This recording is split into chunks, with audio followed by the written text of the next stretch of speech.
Welcome to the Holly Hibbard Podcast, the place for insights, advice, and real talk for parents of teens and young adults. If you're ready to equip, empower, and encourage your kiddo and yourself for success in our ever-changing world, this is the place for you. My name is Holly Hibbard, and with more than 20 years of experience as a school teacher, leadership coach, and relationship mentor, I know firsthand the unique challenges and growth opportunities that come with raising this generation. Today, as a professional coach and mentor, I help parents, teens, and young adults learn simple emotional intelligence habits they can use to manage their anxiety, cope with stress, and navigate the messy emotional moments that come with growing up. Each week, we'll practice getting comfortable having uncomfortable conversations about all things parenting, leadership, perspectives, and more. Understanding your teen or young adult doesn't have to feel confusing, scary, or hard, my friend. I'm giving you full-on permission to forgive your mistakes easily, ditch the guilt, and regain confidence in your ability to be there for your kid the best way you know how. So let's grow together. Hello, friends. Welcome back to this special series of episodes called Questions to Ask Your Kids, Tweens, or Teens. This is a special series that I have created because as a professional coach, my job is to be a asker of questions, a professional asker of questions. And as I've been a coach over the last 11 years and mentoring even prior to that when I was a teacher, what you say truly, truly matters. And listen, when you have those frustrating moments with the people that you are raising, that Gen Alpha, that Gen Z kid or young adult or teenager, oh my goodness, how tough is it to bite our tongue and remember we are the adults. We are the mature ones. We are the ones that have to be careful when we want to be passive aggressive, when we want to be sarcastic, when we want to add confrontation instead of diffuse confrontation. Today's question I'm going to offer to you in your tool belt for all of you out there is one that when you know that it exists, it can be so magical when you choose to use it.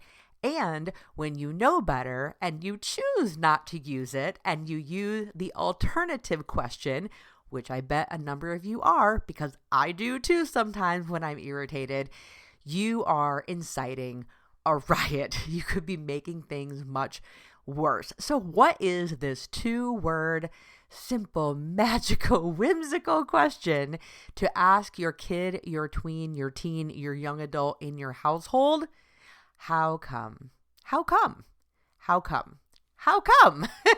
You can use this in so many ways, shapes, or forms, from just simply being curious about what they're thinking or how they're feeling. It's a way to invite them to elaborate on something that they've shared with you, or an interpretation or a perspective that they have about something. But it's also a really fantastic way to squash heat in an argument or to calm down a moment where everyone, or even if one of you is just fired up. This works like a charm when you remember you are the adult and you remember to use it, okay? So let's go through some examples. First of all, the question we more often ask that can, as I mentioned, incite a riot, make the argument much worse, cause your kiddo to put up their defenses, is asking them, why? Why did you do that? Why did you think that? Why did you go there? Why did you make this choice? Why? Because when we are asking them why they do things, it's typically, I'll say the majority of the time, not coming from us being curious. It's really coming from a mood typically of, I want to hit you upside the head because this is ridiculous and I can't believe that you did that, said that, took that action, right? Like we just think to ourselves, what were you thinking? And they know that and they feel that. So even if we say, why did you do that? Why do you feel that way? Why did you take this action and not that action? Simply by using the word why, it will trigger a defensive mechanism from your kid. This also works with the other adults in your life also, so don't think this is only exclusive to young people. When we are asked or questioned why we do certain things, we can become defensive, especially if the person asking us why feels like they are, have a tone of interrogation, or they want to prove to you that they had another solution that you were supposed to choose instead or go with instead. So using the question, how come, is a calmer way that invites them to an open-minded, curious conversation. Simply the change in the words is not as likely to bring out in them that sense of defensiveness. The words alone, because societally we don't ask people that often, how come? It's different. They recognize it as different, and it doesn't set off that internal moment of dukes up, gonna fight this one out, right? So here's an example of how this could work. Let's say your kid is supposed to do this chore day after day after day or week after week, and you notice this pattern that they seem to disregard this task every single time. Or let's say they do the chore, but they do it a different way. They do it at the different time that you would prefer them to do it. They're just going outside the lines that you have drawn out for them for whatever reason. Now, if we go to them, and again, forget that we are the grown-ups, and say, why did you do it this way? Why didn't you do this morning instead of this evening when you had all these other things to do? Why did you not put a reminder on your phone or on your desk or in your planner that this thing was due? Why? That's going to start an argument, right? All the defenses are out. And the thing with anyone, you or them, feeling defensive is this. No one will come up with a solution to an issue if one person is fired up, because the other is not in a state of mind that is calm enough to hear that logical solution to the issue. So first we want to go from a place of recognizing I want to ask them why. They're going to perceive it as judgment or criticism. Let's stop and now switch that to how come? Hey, how come you chose to take the trash out this morning instead of after dinner? Okay, simple question. They can explain to you their reasoning. They might not even have reasoning. They might say, I don't know, or I forgot what day it was, and I thought I was supposed to do it in the morning and not at night. You can ask them these questions to find out their logic. And again, we may need to give them pause to explain where their reasoning came from, because remember, their brains are not developed. But this is an open invitation of a question for them to share and express with you something more than I need to defend myself and make sure that my parent gets off my back and stops talking to me and leaves me alone so I can go back to doing what I want to do. So instead of asking why, try the question, how come?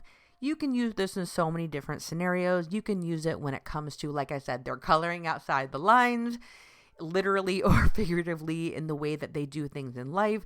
You can ask them questions about their social circles. How come this social circle is really interesting to you? Or let's say they take up this sport and not that art, or vice versa, that art and not this sport. Or they like a particular game. Rather than asking, why do you like this? Or what do you see in it? Try asking, how come this interests you? How come? How come? Right? Very simple. We can phrase it in a number of ways to accommodate whatever it is you are curious about. But as I said, yes, it has value in deepening the conversation and the connection between you. But most importantly, this is a great tool for when one of you, especially them, when they are upset and we need to disarm and diffuse the moment so we can calm down, the defenses are put aside, and we can get back to coming up with a logical solution to whatever it is that is bothering you or bothering them. I truly hope that this question is impactful in your life and in your relationships. Try it out. Leave me a comment, send me a message. I would love to hear how it resulted in a different outcome of a conversation, one that hopefully was better than what you were expecting had you just gone with why this and why that. Let me know how it goes. And until next time, I'll talk to you next time. Thank you for listening. I'm sending you the biggest hug from over here. I hope this episode brought you one step closer to being the leader in your life and family that you desire to be. If you enjoyed this episode, it would mean so much to me if you'd take 30 seconds to help others discover the show. Share this episode with a friend or leave me a 5-star review on Apple Podcasts. Screenshot this episode, share it with your takeaway on Instagram stories by tagging me at the Holly Hibbard. I would love to know what you think. Remember, you are not alone in this journey, and I'm always here to cheer you on and provide you with expert advice and support. Until next time, stay curious, remain encouraged, and keep empowering yourself. You're doing great, I promise.